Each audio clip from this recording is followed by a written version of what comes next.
tanan nga mga nakatid. We have to ilalahon na gid si Jesus. No, simple lang, hindi kita mahuyo. Yatag ka nila sa Ginoo. Gani, abi-abi ko ka mong magtindog. No? Kagyari ako nagpapatuod sa inyo, kaya ako gid mahambal sa inyo. Nasang munang wala pa ko sa Ginoo.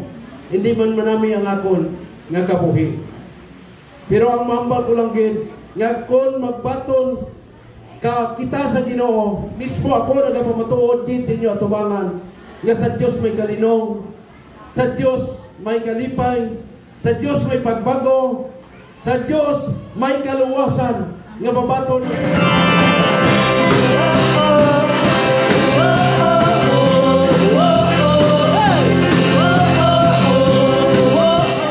Ang pulong sa Diyos magahatag sa aton sa victory. Kita tanan mo pangamuyo. Subong, isang hindi nyo pang ihambal, ibutang tanan-tanan nyo ang kasalanan, kasaypanan sa tiil sa Ginoo.